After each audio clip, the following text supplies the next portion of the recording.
Eu me lembro bem da minha amiga que se pegava com os bois atrás da moita e eu ficava vigiando a moita. E aqui, galera, tem amiga. Se vira, arruma amiga. Família não tem como a gente garantir, mas amigo tenha. Tem que ter amigo. Não tem como passar nossa vida sem ter amigo. E aí, comunidade bravíssima? Eu sou a Isa, especialista em homens. Galera, hoje todos os sons de um domingo na quebrada estão aqui na minha casa. Tem vizinho fazendo festa direita, esquerda, em cima, embaixo, daqui a pouco vai ter missa, tem carro de som, minha máquina vai bater. Então é isso. Usufruam dessa vida que só as quebradas proporcionam, tá? Então bora lá. Ah, e deixa eu avisar mais uma coisa. Eu sei que eu esqueci de falar que nós já estamos lá no YouTube, tá? Se você quiser encaminhar nossos episódios para alguém que não tem Spotify, pode ir lá no YouTube. Você pode procurar lá especialista em homens, que você já vai ser direcionada para o meu canal, que é Isa Bravíssima. Ok? Eu disponibilizo toda quarta-feira no Spotify e toda segunda-feira lá no YouTube, na segunda-feira que segue. Então, o Spotify recebe primeiro os episódios. Então vamos lá, chegamos ao penúltimo episódio da primeira temporada do nosso podcast e eu continuo precisando do seu apoio para continuar esse projeto. Então eu já vou começar lançando braba atrás de braba para te gerar desconforto, para você levantar essa bunda branca e flácida da cadeira e lá apoiar meu trabalho. Apoiar objetivamente. E se você não quiser tomar soco na cara e ser tratada como adulta, viu, princesinha? A hora de parar de ouvir é agora. Meu feminismo de esgoto não vem para te acolher e nem para te culpar. Meu feminismo vem para fazer transbordar o esgoto que está passando debaixo da sua casa nesse momento e te responsabilizar pelo fedor dele. Então, você está avisada. Falta um pouco mais de R$ 200 para fechar a nossa meta de sobrevivência, que é R$ 1.000.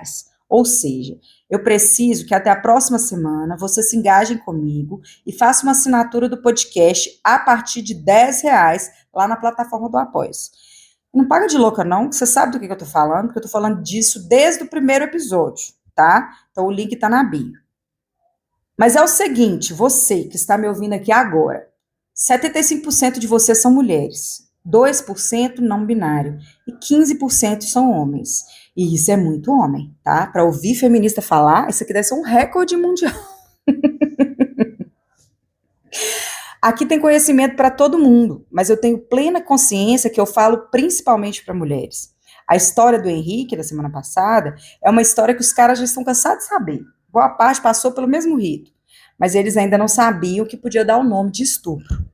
As mulheres sabiam por alto, mas sem informação completa, sem condições de visualizar como que acontecia. Então, obviamente, cada caso é um caso, mas eu consegui trazer uma visão geral, né? Mas fato é que vocês não tinham condições de enxergar a complexidade e a violência desse rito de passagem para os meninos, né? Então, eu espero que eu tenha conseguido trazer esse caminho de reflexão para vocês. O que eu sei é que, de alguma forma, você foi impactado pela história da virgindade do Henrique. Certeza que boa parte das pessoas que me ouvem aqui não tinham parado para pensar nas dinâmicas das violências sexuais que atravessam a vida dos homens. E vocês também não tinham muitas condições mesmo de comparar tudo isso ao estupro, né? Isso é sério. O que não é percebido ou menosprezado também não é tratado. Somos uma sociedade caquética de tão conservadora e orbitamos sob o controle sexual dos corpos das mulheres. Todo mundo explora o corpo das mulheres, só ela que não pode. Todo mundo sexualiza o corpo das mulheres, os homens, as mídias, as redes sociais, os sites de pornografia, as religiões, menos as mulheres. Maria, mãe maravilhosa, gloriosa de Jesus, virou mãe sem nem transar.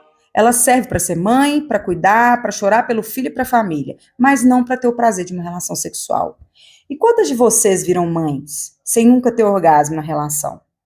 Já os homens também são descartáveis. Convencemos os meninos que eles têm uma posição de privilégio e ele vai passar a vida sem ver concretamente que privilégio é esse. Afinal, eles são muito infelizes. Privilégio de ser uma pedra emocional, sem amigos, sem saber cuidar de si mesmo e autorizada a violentar mulheres? Nossa, que legal! Só vi vantagem em ser homem agora. É o tipo de coisa que só faz sentido no patriarcado. Mas a verdade é que tá todo mundo fudido. Para essa sociedade, tanto faz que os pais e os tios decidam a hora que os meninos perdem sua virgindade. Tanto faz que meninos acessem pornografia próximo dos 8 anos de idade. Deve ser lindo e sublime acessar um vídeo pornô aos 8 aninhos. Para você, é muito mais fácil imaginar que um menino sai ali para uma punhetinha do que para pensar no trauma que pode gerar. Assistir uma cena onde geralmente as mulheres parecem um animal em sofrimento e os homens nunca nem têm rosto, só pinto. A pornografia de massa desmonta completamente a santidade da mamãezinha que não transa. Aí, na cabeça do menino pode estar duas coisas. Será que papai faz essas coisas horríveis com mamãe? Ou então, não, mamãe não é esse tipo de mulher, mamãe é mamãe. Essa aí é só uma puta. Deve ser maravilhoso ser cooptado por grupos masculinistas, cuja base é ensinar meninos a odiar mulheres. Se não pode dominá-las, menospreze, inferiorize, violente. Lembre, ela não é a sua mãe, mas coloque o pau na mesa assim que puder e deixe toda a sua família orgulhosa desse bago roxo. E você, mulher, não se preocupe, você é só uma vítima, pobrezinha. Sexo não é para você, é para os homens e para os meninos. É que Maria não transou. E você também tem vergonha de ser puta? Você é lugar para você mesmo, né, princesinha? Ah, não, você ainda pode ser princesa. Eu não sei se precisa transa, mas você tá sendo princesa até hoje, alguma coisa deve ser boa, né? O que eu sei é que é muito mais confortável deixar os homens e os meninos no lugar de algozes, porque aí você pode continuar sendo a vítima. É muito mais fácil entregar as armas para os homens te protegerem do que assumir que você é adulta e, portanto, capaz de tomar decisões sobre sua própria vida e sobre a sua sexualidade. Bom, os dados me informam aqui que 90% de vocês que me ouvem têm mais de 28 anos. Você tem idade para ser adulta. O que você não tem é coragem, porque é muito cagona. Nós somos parte de uma sociedade tão torta, tão racista, dona de um feminismo tão hipócrita, que a gente se choca e se mobiliza muito mais por causa de um assédio dentro do ônibus do que pelo homicídio de adolescente lá na favela. Ponto. Essa é você. Essa sou eu. O que vocês ainda não sacaram é que as violências que atravessam a vida dos homens têm relação direta com as violências que eles vão levar para a relação com as mulheres. E o que eu faço aqui? Eu te educo, te ajudo a enxergar o mundo de outro jeito, de uma forma que verdadeiramente te emancipa. Eu te ajudo a ser mais forte para lutar por você mesma. E como que você me retribui? Indo lá na plataforma do Apoia-se, contribuindo com a campanha de financiamento coletivo. O que eu estou pedindo é R$ 10, que é muito mais barato que seu batom, que seu creminho anti-rugas e o alisamento do seu cabelo. Talvez comigo você perceba que nem precisa disso tudo, tá? Até esse momento, o podcast teve 1.041 reproduções e mais de 160 horas de consumo. E eu tenho 30 apoiadoras. Minha base linda de permanência. Amo vocês. Muito obrigada. Dessas 30, 4 são homens. Que surpreendente, não é mesmo? Pois é, né? Homens. Eu esperava mais? Não, não esperava. Mas vou te avisar que eu sou melhor que você tá tendo por aí, tá? Se você não encontrar algum tipo de lucidez por aqui, você possivelmente nem devia estar aqui. Para mim, o que mais importa é circular a palavra. Mas sem apoio financeiro de vocês, que são as minhas patroas, a palavra vai ficar só aqui em casa mesmo, tá? Daí você continua investindo seu dinheiro em influenciadoras fúteis, machos místicos, ou alguém que te prometa emagrecer com mágica. Você é adulta, pode escolher. E sabe quem mais escolheu? A Tatá. A Tatá, quando escolheu parar um tempo do dia dela para me escrever uma história linda, que hoje vocês vão ter a oportunidade de conhecer. Ela sabe muito bem que todo dia todo mundo faz muitas escolhas. Levantar da cama é uma escolha. Tatá escolheu o amor. Ela passou por momentos difíceis, passou por um traste, que é o Paulo, mas escolheu o amor, que foi o que possibilitou que ela dividisse sua vida com o Matheus. Paulo, que você ouviu vazar no episódio da semana passada e achou que podia ser o nome original do Henrique, é na verdade o traste dessa semana, tá? Foi eu que confundi ao gravar o episódio. Então, bora de Tatá. A história da Tatá começa lá nos anos 2000, quando ela tinha tipo uns 15 aninhos. A vida inteira pela frente, hormônios à flor da pele e ainda frequentava os bancos da escola. Ela conheceu o Paulo nessa fase, sabe? Paulo era um moço alto, né, grandão, de 18 anos de idade, e ela fala que não é raro, né, ser grandão, porque ela é bem baixinha, mas ele era grandão mesmo, do jeitinho que ela gosta. E vocês também gostam, amigas, de homens grandões? Ou vocês dão bola para baixinho? Comenta aí para mim, eu quero saber isso. Como é que é isso na sua vida? Seu homem tem que ser grandão para te proteger dos outros homens? Vai que vocês estão na selva, né, e precisa de um homem grande para te proteger.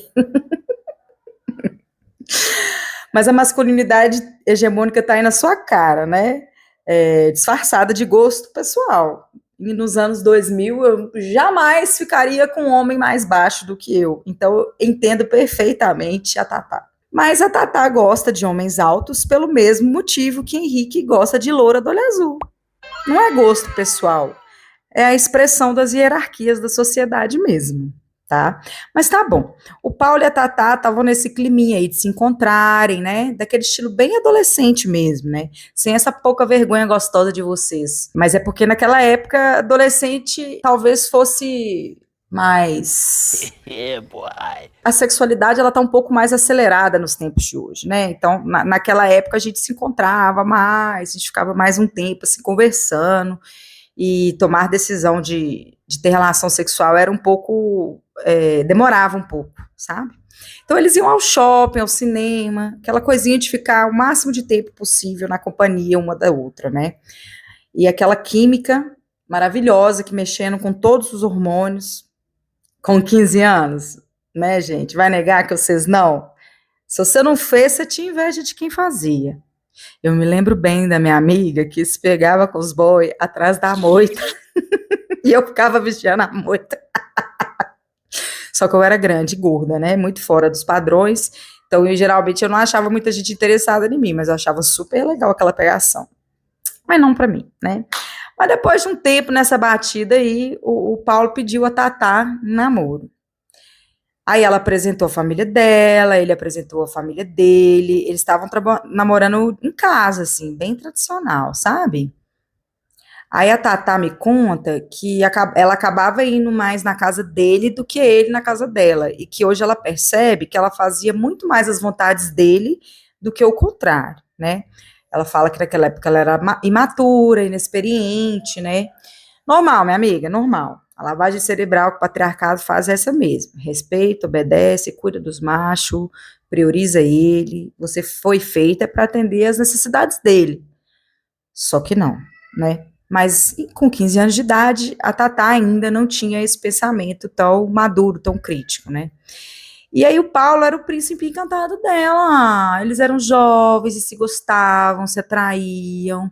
E foram aprendendo várias coisas juntos. Que bonitinho. Ela não deixa muito claras as coisas, né? O que que inclui nessa relação, né? Em relação a sexo, tesão, mas ela deu o nome de química, né? Então, ela tinha essa química. E isso é muito importante, né, gente, pra gente. Nessa idade, então, nem se fala. E o namoro durou aí uns 3 anos. Então, eu vou supor que algumas coisinhas rolaram, porque eu sou muito a favor de todo mundo ter orgasmo. Nessa época, ela estava chegando no terceiro ano do ensino médio, estava ali tentando entender as escolhas profissionais, né? Passando pela pressão do vestibular, todo aquele ritual. Aí a Tatá usava óculos com um grau forte, né? E no meio desse turbilhão, ela notou que estava cada vez mais difícil, né? De fazer as coisas que ela estava acostumada a fazer. Coisas que faziam parte do dia a dia de estudante não estavam sendo possíveis mais. Tipo, ler um livro, assinar o nome na lista de presença. Estava acontecendo alguma coisa com a vista dela, né, no corpo dela. Então, a angústia dela começou a bater muito forte. Conversando com a mãe, a Tatá soube que esses sintomas eram o início da progressão de uma doença degenerativa na visão e que poderia deixar ela cega. A Tatá não sabia que tinha esse diagnóstico, e nessa ela perdeu o chão, o mundo dela caiu. E quanto mais ela ficava ansiosa, pior ficavam os sintomas, né? Então ela não perdeu a visão totalmente, mas caiu muito a capacidade dela de enxergar, e aquilo não se contornava com óculos e coisa e tal. E ali no ensino médio, onde todos os caminhos são muito limitados, né, voltados apenas para estudar muito, passar no vestibular, entrar numa universidade federal, né, tudo foi deixando ela mais ansiosa, mais preocupada, e aquela dinâmica retroalimentava o problema na vista dela. Tatá, que era uma boa aluna, não enxergava o livro. E daí, como resolver as equações? Como ver uma figura geométrica? Como estudar se tudo que aprendemos sobre isso passa pela visão? Tatá teria que aprender uma nova linguagem no terceiro ano para poder estudar para passar no vestibular. Mas as escolas sabiam ensinar de outra forma? E a turma? Como que ia tratar a Tatá depois disso? Como que a Tatá ia subir a rampa para chegar na sala de aula sem enxergar? Bom, gente, se a pessoa que a gente ama está passando por um momento difícil, a gente cuida, a gente ampara, não é isso? A gente, mulheres, porque homens mal são capazes de cuidar de si. Adivinha o que Paulo resolveu fazer? Bem nesse momento histórico. Isso mesmo, o Paulo terminou com a Tatá. Do nada, por nada. Num dia eles estavam bem, no outro ele veio com essas desculpas farrapadas de eu sou muito novo ainda para estar amarrado. Nossa, eu acho que mereço viver novas experiências. Um covarde escroto. Largou a Tatá no momento em que ela mais precisava. O homem que ela amava, é isso, meu nome é tchau, vou embora. E ele, minha gente, ele dobrou a meta, sim, ele podia ser ruim, mas ele piorou. Ele virou para Tatá e falou assim, que se os sintomas estavam só começando a piorar, era melhor ela abandonar o colégio, parar os estudos e retomar depois que tivesse se sentindo melhor. O babaca ficou morrendo de medo das mudanças que aconteceriam na vida da Tatá. Ele não soube lidar e resolveu pular fora. Um fraco, frouxo, não amparou, não incentivou, quis que ela fugisse de qualquer responsabilidade, né? Se não é a mulher perfeitinha, não serve para você, né, o Adolfo Paulo? Se só pode dar a mão quando for para levar a princesa para subir na carruagem. Ficou difícil para você, macho, aí você pula fora. Não quer mais, vai escolher outro e começar o ciclo de novo. Então foi isso. O primeiro amor da Tatá foi também uma imensa primeira decepção. E por causa dessa história horrorosa com Paula, ela ficou muito tempo sem querer treta com macho nenhum, sabe? Nenhum envolvimento emocional com ninguém. Se amar magoava tanto, então Tatá tinha desistido de amar naquele momento. As adaptações às novas realidades do corpo foram chegando, era tudo muito diferente, mas a jornada foi começando e ela foi reaprendendo, né? A Tatá, que é uma mulher muito foda, mesmo muito abalada, deu o jeito dela e deu a volta por cima. Ela continuou os estudos, foi aprendendo a enxergar de outra forma, se reorganizando com o colégio, com um novo jeito de fazer prova, e sempre contando com o suporte irrestrito da sua família, né? E com as amigas, que foram tentando ajudar nos estudos e também nos ânimos, né, gente? E aqui, galera, tem amiga, se vira, arruma amiga. Família não tem como a gente garantir, mas amigo tenha. Tem que ter amigo, não tem como passar nossa vida sem ter amigo. E Tatá, com toda a dificuldade, conseguiu concluir o colégio, se formou, fez festa e tudo. E nesse período aí ainda, mas quando ela já estava se sentindo inteira de novo, a Tatá conheceu o Matheus. Diferente do Paulo, o Matheus nunca se importou com os desafios que o corpo dela trazia. Muito antes, pelo contrário. O Matheus dava todo o apoio que a Tatá precisava para seguir fazendo as coisas que ela queria, sabe? Ele, coloca para rolar, vai, atividade, bora, vamos. E digo mais, o que Matheus via era um mulherão da porra que aquela baixinha era, sabe? Ele não via uma deficiente. Só que a Tatá tava durona, né? Coração ferido, não ia se abrir assim tão fácil. Então o Matheus teve que suar. E dar-lhe flores, cartão, chocolate, aquele método bem à moda antiga. O moço ainda arrumava uns esquemas de levar a Tatá para poder passear, sair, né? Considerando, olha, que ela não enxergava muito bem, ela tinha as limitações de deslocamento, né? Então, Matheus não era um namorado, não era um príncipe, não era o ficante. Matheus se mostrou um companheiro. E aqui eu deixo negritado para você que está acostumado a falar, homem é tudo igual. Não é. Definitivamente não é. E se você achar que é, vai continuar lavando as ciroulas dos príncipes encantados ou as ciroulas dos vilões. Quando, na verdade, o mundo está cheio de homens capazes de serem companheiros. O Matheus veio para somar. A gata muito cabulosa deu o seu jeito, prestou vestibular, passou, se formou com honras na faculdade. Nessa época da faculdade, Matheus lia os textos com ela. Ele chegou a ler o livro inteiro, só para dar apoio para ela. Pensa que estamos lá nos anos 2000 e pouco? As tecnologias eram poucas. Quanto mais ela conhecia das tecnologias assistivas para ajudar o corpo dela, mais o Matheus dava os pulos para poder incorporar essas melhorias na vida dela. Quando conheceram o leitor de tela do computador, Matheus passou a digitalizar todos os livros para ela. Gente, a história da Tatá vem para lembrar que ser especialista em homens não significa conhecer a fundo todos os homens e suas individualidades. Muitas de vocês devem estar esperando a reviravolta em que a gente descobre que o Matheus é um crápula, um ser sem escrúpulos, um baita enganador, mas ele não é. Eu escolhi a história da Tatá para dar esse acalanto no coração de todo mundo. Os amores são muito possíveis. Tatá me conta que a deficiência visual dela sempre foi um ponto tão natural para o Matheus que nem parecia necessariamente uma adequação. Eles construíram a relação deles já considerando a condição da Tatá. E para o Matheus isso nunca foi uma questão. Gente, isso é lindo demais, que dá vontade de morder esses dois gostoso. E agora eu vou descrever uma série de coisas que o Matheus e a Tatá faziam juntos. E eu não quero vocês interpretando com aquela lógica nojenta de caridade, nem que coloque o Matheus no pedestal por ser um homem que faz coisas, até mesmo porque mulheres são cotidianamente parceiras, né? Elas fazem milhares de coisas e ninguém dá prêmio para elas por isso.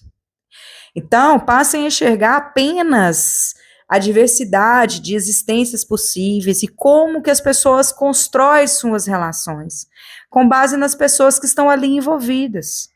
Matheus não é um santo piedoso, Matheus é só um cara que se coloca em posição de igualdade com a sua companheira.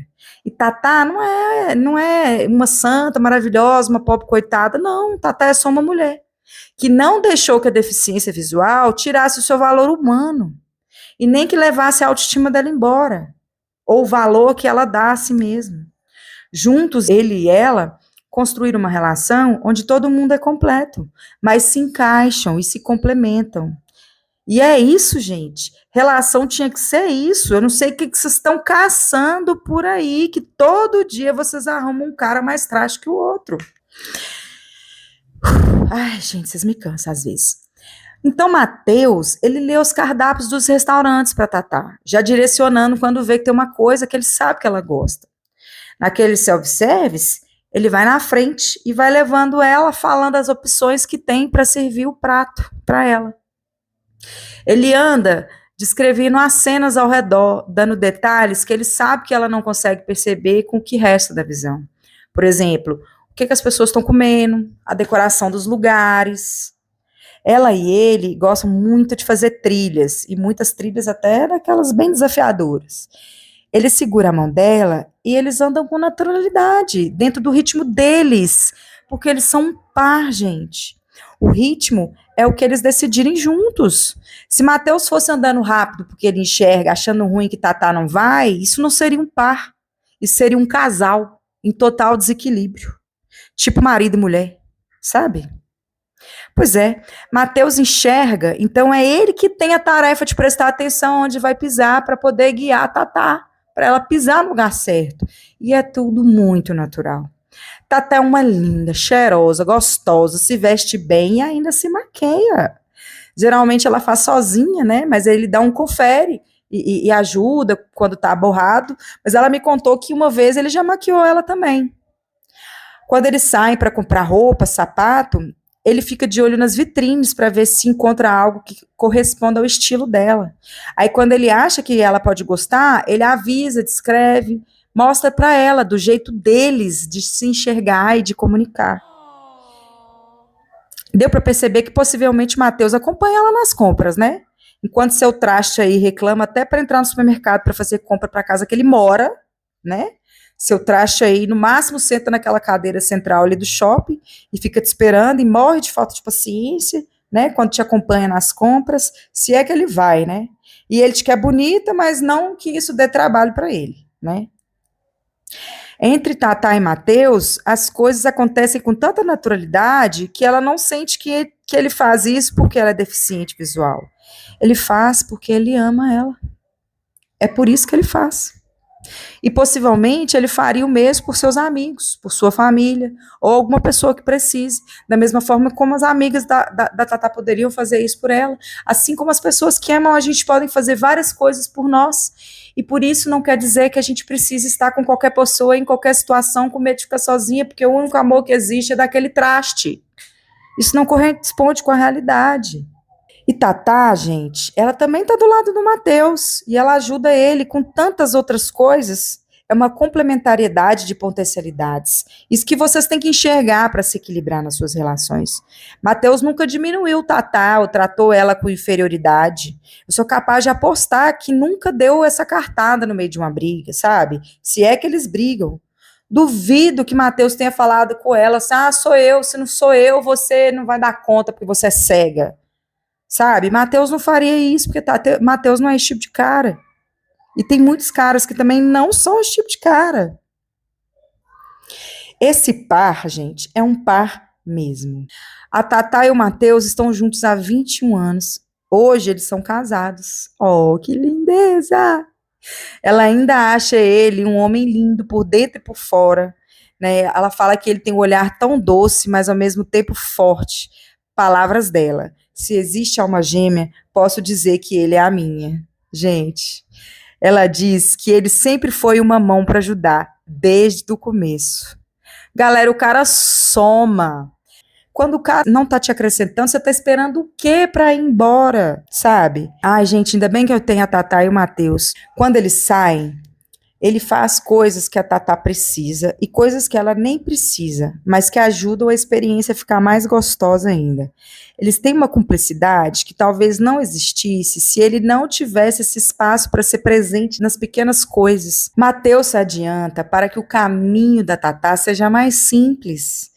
Ô, gente, se vocês não têm isso aqui na relação de vocês, vocês estão relacionando errado.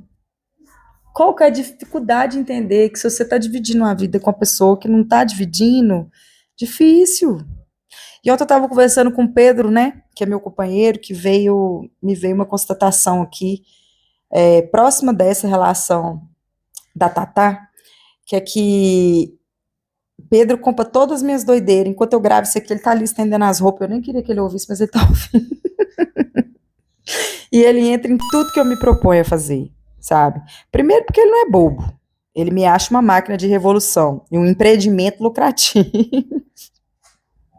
Mas cada pedacinho do meu feminismo hoje tem Pedro no corre comigo. Tem outras pessoas também, claro, mas o que eu quero dizer para vocês é que vocês esperam muito pouco dos homens. E isso te joga pro buraco, porque você sempre vai aceitar alguém que não tá oferecendo nada. Você tá velha, você tem 28 anos ou mais, entendeu? Algumas têm mais de 40. E você tá achando até hoje que precisa de macho para poder viver. Olha, a Tatá me disse que o mundo precisa de mais pessoas assim como o Matheus, que não vem a deficiência como um bicho de 7 cabeças. É apenas uma limitação que a pessoa tem. E afinal de contas, quem é que não tem limitação? Todos nós temos, sabe? Eu acordo torta, não consigo levantar da cama com facilidade, não consigo fazer várias coisas, até dentro de casa mesmo, assim, né? Mas eu consigo fazer outras, né? Então eu concordo com a Tatá em cada vírgula. As pessoas podem ser melhores. Quanto mais a gente entrega, mais a gente espera, obviamente.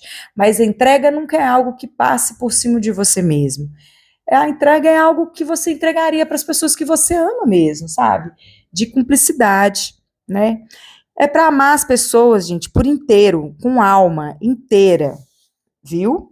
E essa história é linda demais. Obrigada, Tatá. Obrigada, Matheus, por trazerem um amor tão bonito, tão factível, companheiro, humano. Obrigada por alimentar a esperança das pessoas de se relacionar de outras formas, né? Que desses 20 anos venham mais 60 e toda a sorte que o mundo tiver para vocês dois. Parabéns por serem tão incríveis individualmente, mais ainda quando estão juntos. Ai, gente! Ai, que emoção! E você, mulherada, já conheceu outra relação parecida? Ou você acha aí que esses dois são uma raridade? Deixa nos comentários para mim. E se você quer sua história linda ou feia, comentada pelo especialista em homens, manda pra gente. O e-mail é especialistaemhomens@gmail.com. História de amor, de sexo, amizade, trabalho, né? História que te deixa envergonhada, história que te deixa alegre, qualquer pessoa pode mandar história.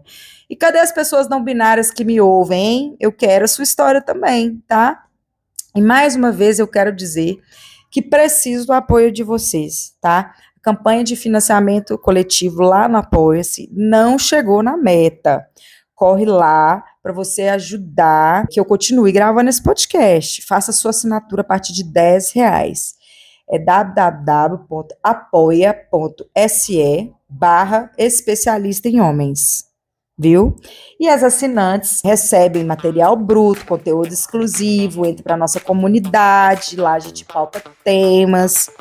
Espero contar com vocês. Eu fico por aqui, até semana que vem. Me alimentem de histórias e saiba, a Brava é gulosa.